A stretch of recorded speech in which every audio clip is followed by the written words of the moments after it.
Hello and welcome back to another episode of Nation News Touchline Report, brought to you by Courts Ready Cash, ready when you are. My name is Nick Maitland and today I will be joined by Anmar Goodridge-Boyce. He's a Nation journalist, and Renaldo Gilkes, a coach, commentator and everything else to do with football.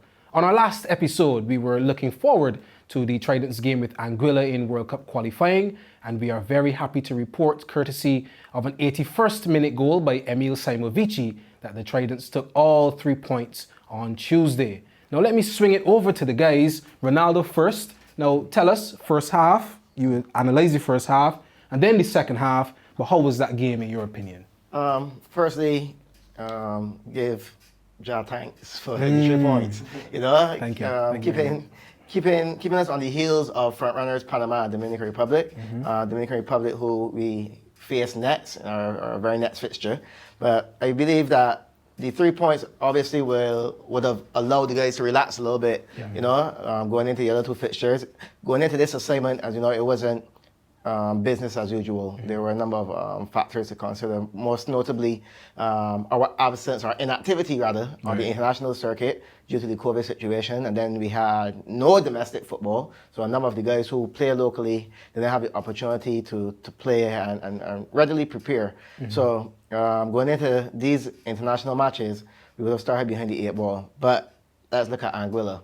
In the first half, I don't know if the guys went in under a measure of pressure, believing, hey, we're playing Anguilla, we need to redeem ourselves and announce ourselves with a lot of goals.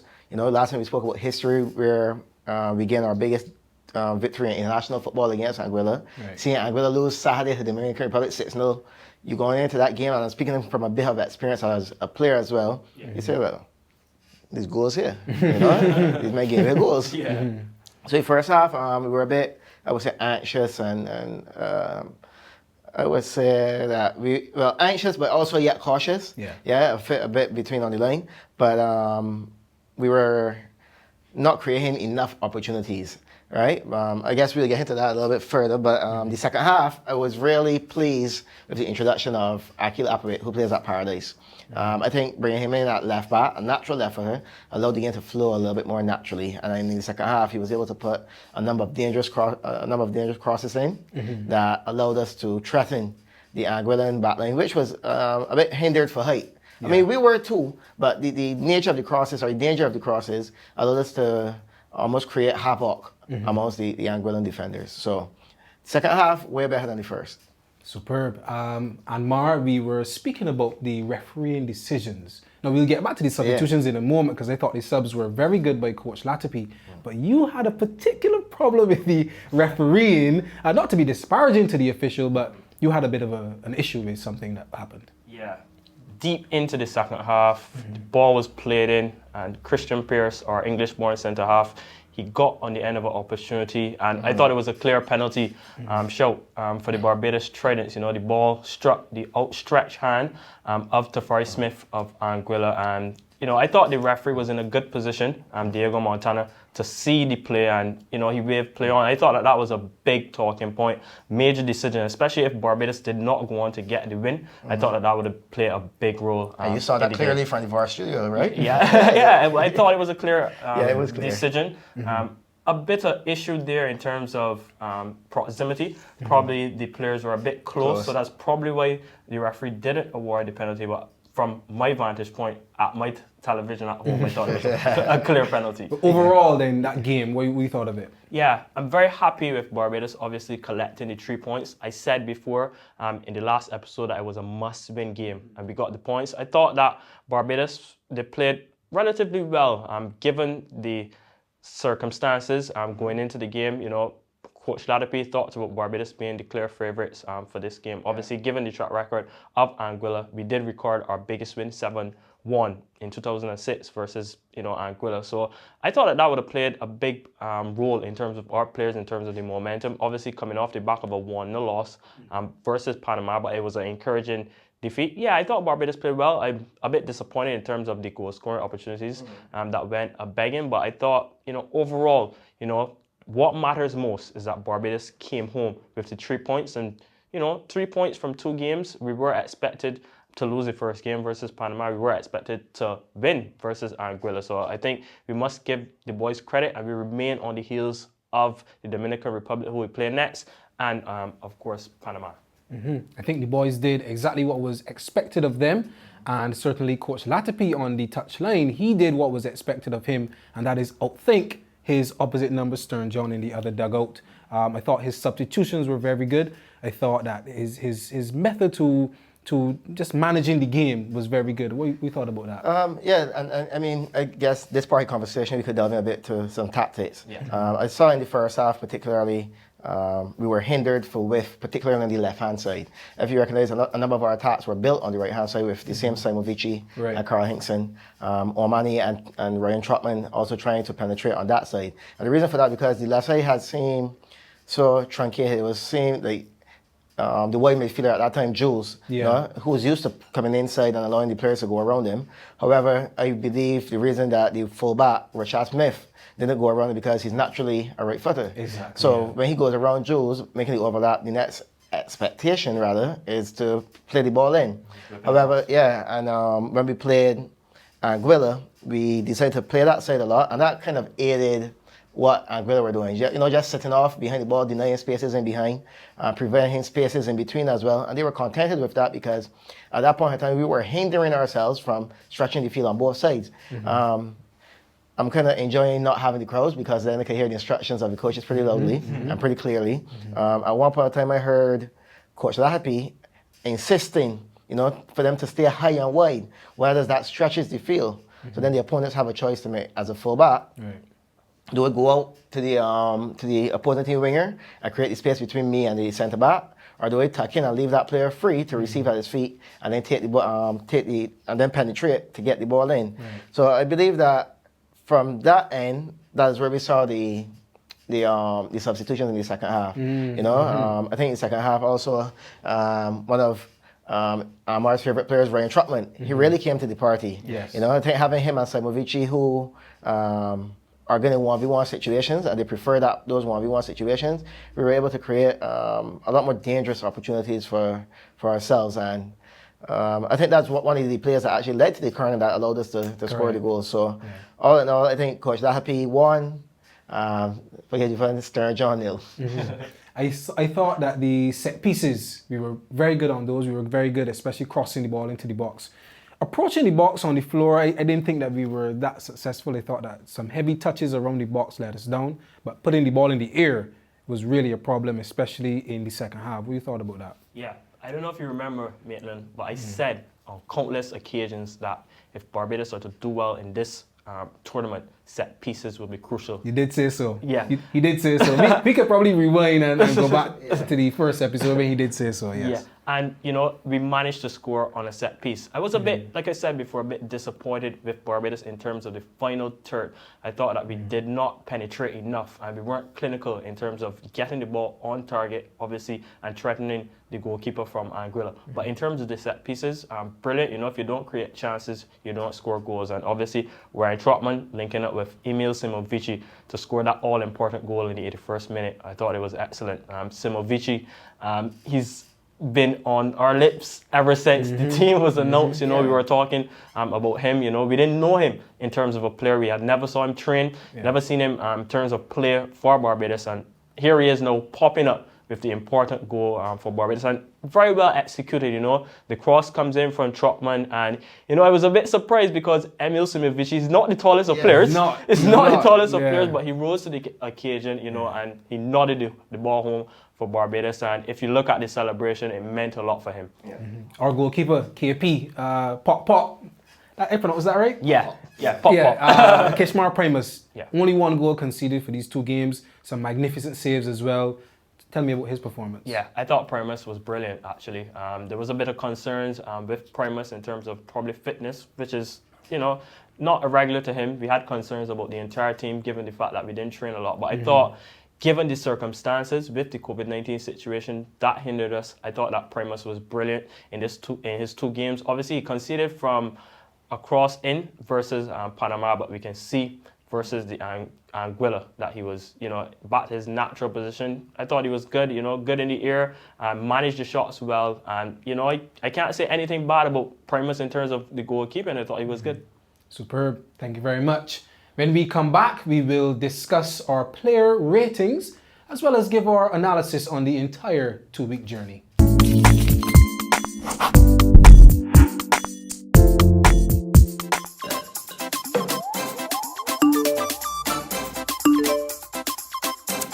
Son, you need to get off the phone sometimes and read the Nation newspaper so you will know what's happening in Barbados and the rest of the world. A good thing just read that the supermarket's open, because you eat every single day in the house like a pig. Son, come off that phone.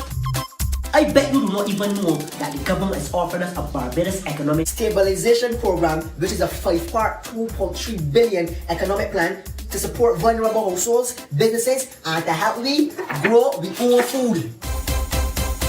Wait, hold on that? Because I'm a digital subscriber to the Nation's website, so I will get news hot off the press. Oh, I see. I would like to subscribe digitally too. Mama said you know you like to read my Nation newspaper, man. Dad, you go Jules. You can buy your newspaper and you can also subscribe.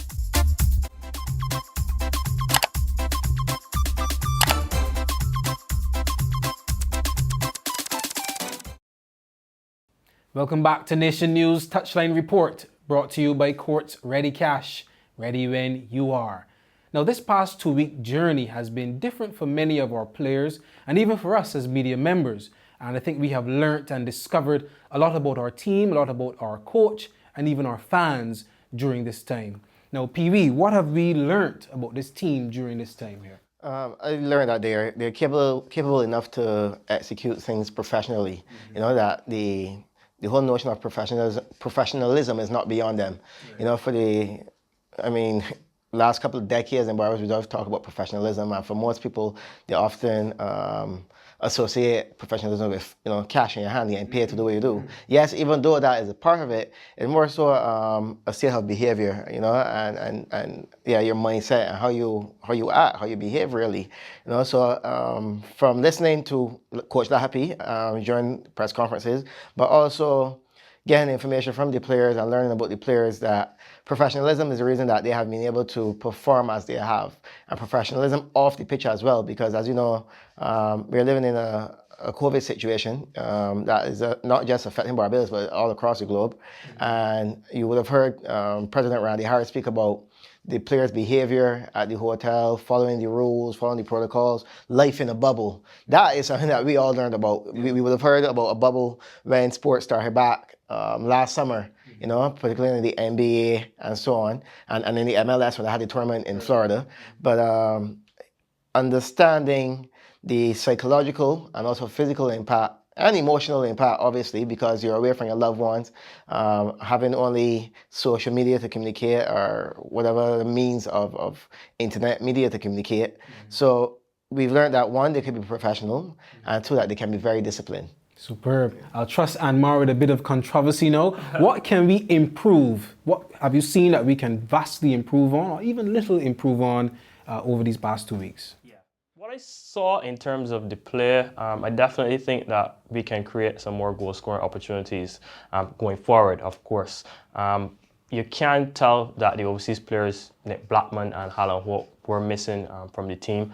Like I mentioned before, that they amount to about 50 or 60% of our goals in terms of the tournaments for international football. So I think it's a case where we can now go back to the drawing board in terms of working with some of our homegrown players, homegrown strikers, people like Nelly Stephen and Keon Atkins, Sugar Lashley, in terms of developing them into players of that caliber in terms of goal scorers. So I think in terms of what we have learned, I thought Russell Adapi would have gotten a good opportunity to look at his pool, not just talking about the strikers, midfielders, and the defense as well. And I think this is a case now where he can probably try to add to the pool. He always says that he has a pool of about 40 players. I think that he could probably now step that up a bit in terms of that. What I've learned too from the coach is that he's not afraid to use his substitutions. And I thought that, this is good going forward. He's not afraid, if he sees something that's not working, to make a change.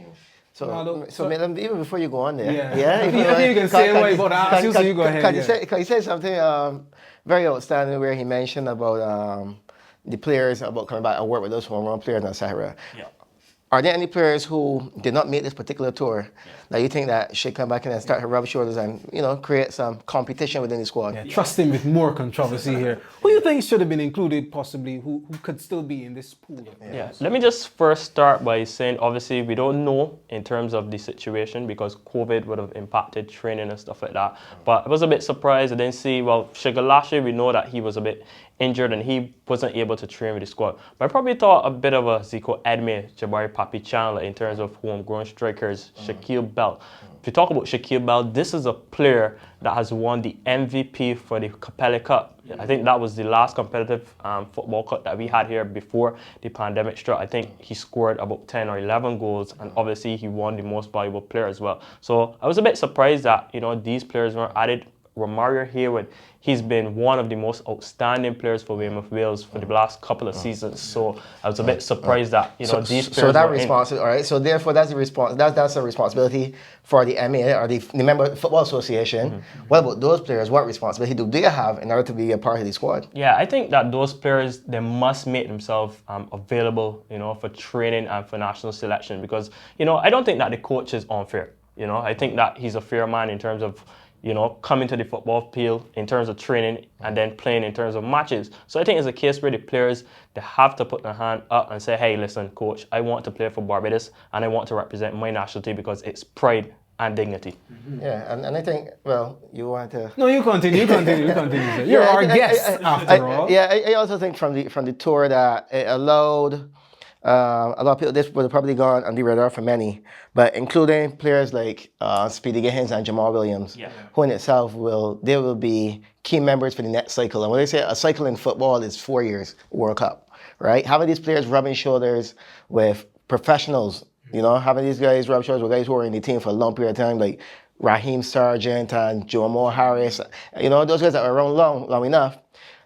Coach Lahapi having the courage and the faith to bring these players into the squad. Yes, Peter Giddens didn't play within the matches. However, the experience gained within the dressing room and understanding what international football at that level is like will play a vital part of what happens next. I mean, over the last 2 years, we started to export players around his age group. Yes. So easily, so rapidly. Who knows? He may be the next one. And having this international experience would definitely serve well. We have young Null, Reed Stevens heading out in the fall to Chicago. I can guarantee you that the experience gained within these qualifiers and the ones that he's about to gain with the Gold Cup qualifiers later in the year, these will definitely serve him well for his collegiate journey. So I think that having these young players, as you guys know, that I'm a huge proponent for young players. I like to play young players because they want to prove themselves.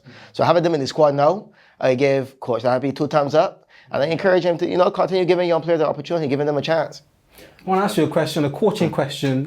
What benefit is it to a coach, obviously an international coach, to have such a big pool of players available? We look at international countries, we look at the big ones like Germany, Spain, France, they have big pools of players, 40 plus. And for us, a small nation, to have that many players who we can call on, what benefit is that to Coach Lahapi? I think it's huge because it allows a bit of versatility and diversity in the event that you need to, bring a different flavor, a different structure, different system. You can always put on those different types of players. There's variety in formations. I know in Barbados we like to spend a lot of time about mentioning formations and stuff, but formations, just numbers. It's a formality. Formations, formality. It all depends on the structure on the field, when your team has the ball and when it does not have the ball. And then obviously Coach Lahapi, he may have, let's say for instance, let's compare 2 players. Let's say a Rashad Jules coming off the left, in comparison to maybe a Akil Apoli who's likely to stay wide, receive the ball, drive up players, get the ball across the box.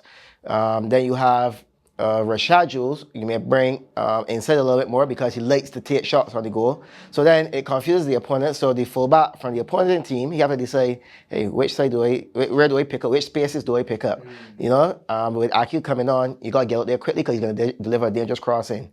All right, with Jules, you may have to stick a little closer because, he could probably put one in the back of the net. So it all depends on what the coach is looking for, and having players of different skill sets allows us to tweak our game a bit. You mentioned Akil Apoli. I'm gonna say this, Pee Wee. I've seen him deployed at wing back for quite a few occasions now. I'm not sure that's his best position. I actually think that Akil Apoli is more dangerous going forward as a winger. You can't just say something the same way. Yeah, that's my opinion. But why? We've seen him for Paradise. We've seen him for Paradise going forward. He scored a couple goals. I'm not sure that. But that's domestic football versus international football. I'm just not sure that he's deployed. I get the rationale for it. Yeah. Yeah, like I said, we've seen him at. So what does he offer at left back? Yeah. What does he offer at left forward that he cannot offer at left back? Don't get me wrong, Pee Wee. I think that he's good in terms of overlapping. Like you mentioned, he delivers those dangerous crosses. But I just think that he's a more potent player going forward, attacking the defenders.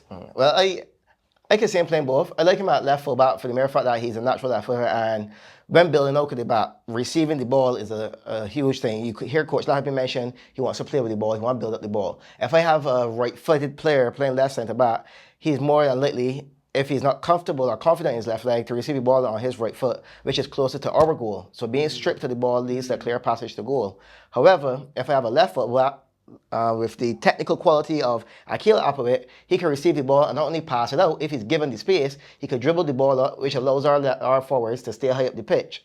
Now, and he's capable of defending, right? So that's why I ask you why. My justification is at left back, he allows us to build out the back comfortably.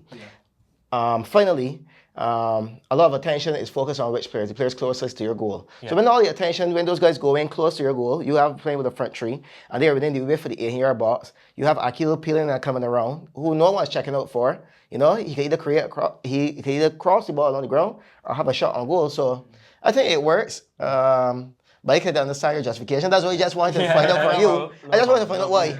Yeah. I'm not sure he's comfortable playing there, but however, what I must admire for him is that he's put out his hand and he is happy to play wherever the coach is playing him. Patriotism. Yeah, and I think that is a big plus, not only for Akil, but for all of our players. It's about team, it's not self. What you guys have done is preview our next segment where we will rate all the players from 1 to 10 based on their performances against Panama and Anguilla. I'm sure to hear some interesting answers, but we'll have that when we come back.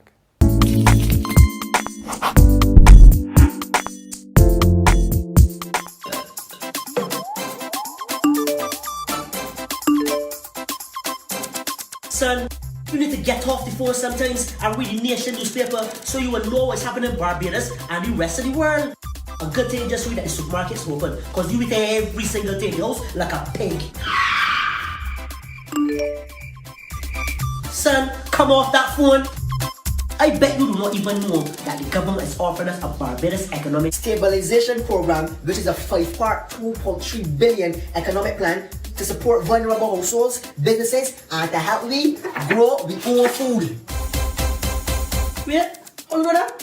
Because I'm a digital subscriber to the Nation's website, so I will get news hot off the press. Oh, I see. I would like to subscribe digitally too.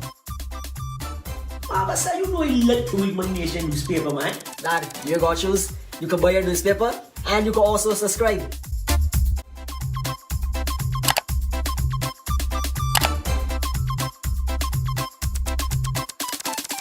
Welcome back to Nation News Touchline Report, brought to you by Courts Ready Cash, ready when you are. And we are trusting Mr. Goodridge-Boyce with more controversy. We think he might be controversial, but we are now rating the players based on their performances against Panama and Anguilla. Now, we started from the back already. Goalkeeper Kishmar Primus got a passing grade from you, as well as you, Renaldo. So let's go to the defenders, and let's start with Christian Pierce. Yeah. What rating would you give Mr. Pierce? Well, we definitely saw Christian Pierce's commanding style in terms of his play.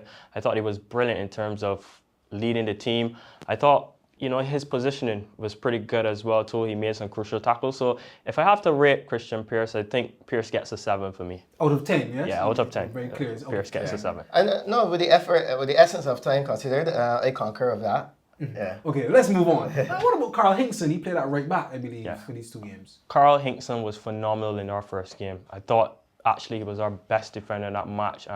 All of the play was going down his wing, the side that he had to mark. We didn't see much of him in terms of his defensive style in terms of the second game. I thought he was a bit quiet. But overall, I think Hinkson, he gets an 8 for me. Carl Hinkson gets an 8. So far, so good. He got a good taste so far. Yeah, he's going good. What about Mario Bagger-Williams? He played at centre-back. Of course, we know he can play all over the pitch, but centre-back was his primary focus. How did he do there? Yeah, I was definitely impressed with Mario Williams. I think it's his first time playing with Pierce in terms of that combination in terms of the defence. I thought that the centre-backs, they are very crucial in terms of the result of the game. If we concede, more or less, we tend to, put it towards the centre-halves. I thought that him and Pierce played well together. I saw the communication, and there was a bit of an understanding between the two, and I like that. I think Bagger-Williams gets a 7. Yeah. Over at left back, PV? You know what I'm saying? I think Coach Dahapi, again, genius to pair those two guys together because Pierce is more like the enforcer, the hitman, the aggressor. Well, Bagger, who is capable of that as well, but he has that technical prowess about him. He can play those 4-yard passes with relative ease, either play them into the midfield as well. So far, so good, Anmar. He had a good path. He's doing well. Yeah. Over at left back, we had Akil Apoli coming on in the second game. I think he came on in the first one as well. Yeah. But Rashad Smith was playing at left back as well. Yeah. Those two players. Yeah, I think Smith will get a 6 from me, and I'll tell you why. I think in terms of his positioning was good, but I remember PV mentioning last time, I think he was tackling a bit of out of position, causing, Panama to get in behind the Barbados defense a little bit more. I think in terms of his overlapping, Smith's overlapping is pretty good. He can deliver those dangerous crosses just like Apoli, but I think he would get a 6 from me. Okay. I'll give 5. Give him a Smith 5. gets a 5. I called him in my starting 11 in the first game, and none of you got him in there. So I'll add on 1 to that there just because I had him in my team. So let him get a 6. Right. And we'll go forward. The midfield line now, let's talk about Jomo Harris in both games. Yeah, Jomo, he had to play that defensive role. Obviously, he's the centre defensive midfielder, kind of bit of a box-to-box. Obviously, in the first game versus Panama, he had more defensive duties, and we expect him to have more defensive duties playing a team of that caliber. Versus Anguilla, he did, like I said, we should not have underestimated Anguilla because, it's a team where, we tend to score a lot of goals versus I thought it's a case where we still had to offer that support and protection for our goalkeeper. So I think overall, Jomo Harris, I would have liked to see more tackles for him. I have to be honest, as our defensive midfielder, I would like to see a bit more aggression as well, especially when we don't have the ball. But I think I have to give Harris a 5. Okay, other midfielders like Hayden Holligan. He was a bit quiet to me. Well, just I would probably give Jomo a 6. In the first half, I was more pleased with what I saw than in the Anguilla game. In the first, being without the ball and all, I think that his role was more critical. He was called upon more then, and he was able to match what we had in midfield. Against Anguilla, where I thought he would have imposed himself a bit more.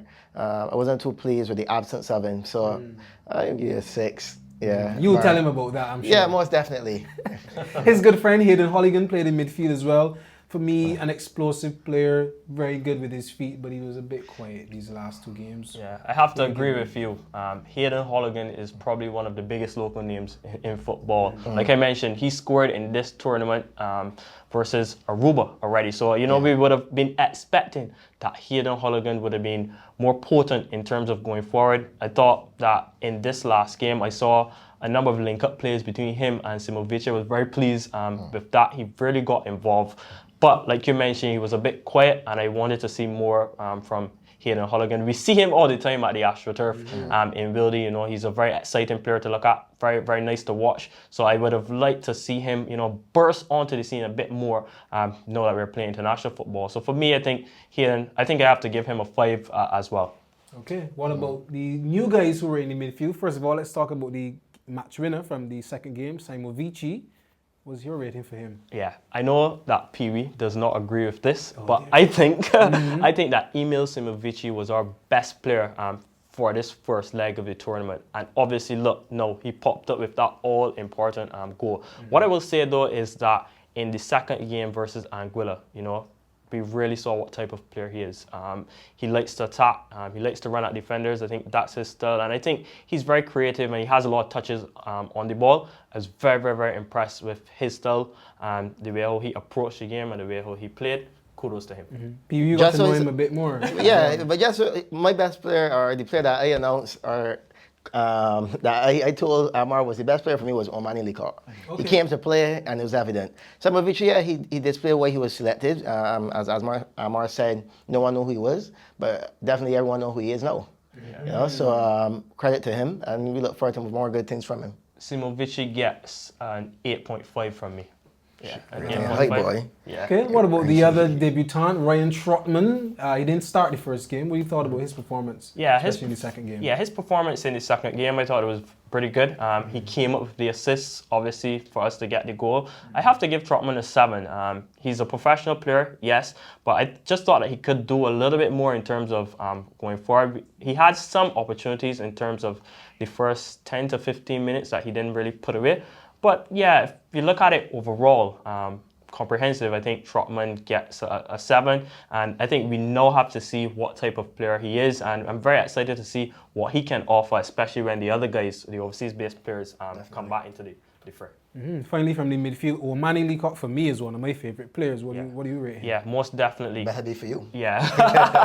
Omani Leacock, before Barbados played the international matches, he went over to the United States on a scholarship, and we definitely saw he's come back a different player.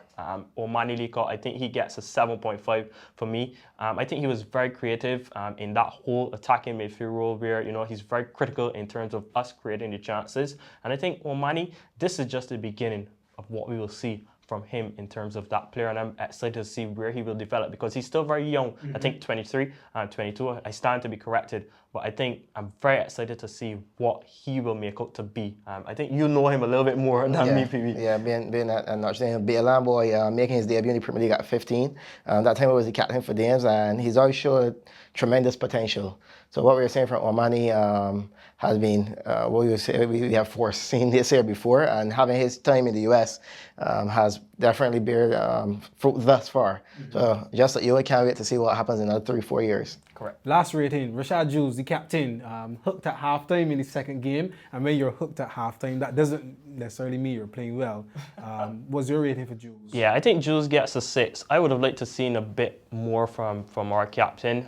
Don't get me wrong, I thought he was pretty decent in terms of the Panama game, but in terms of Anguilla, I thought he didn't assert himself as much as we know he can do in terms of going forward. I think the game wasn't playing to his liking though. I think it was a bit difficult for him, and he did have an injury too. Yeah, he did have an injury. Like I was just about to mention, the coach said that, you know, he was feeling a bit of a nickel as well. So I think Jules, we didn't see him in terms of the type of player that we are accustomed to, but I'm sure, you know, he's our captain, 27. He's very experienced. I think that Jules will bounce back. I'm not at all concerned about him at all. Up next for the Tridents, in June, we were playing some more qualifiers against Dominican Republic and Dominica. Quickly, guys, PB first, your opinion on these games. What are you looking forward to? I think my concern more so is before those games, like what happens now. We're still under lockdown. Football is still suspended along with other contact sports. So the preparation in between here and then is going to be critical. So to give an opinion on those 2 games would be I would say it would be a task for me.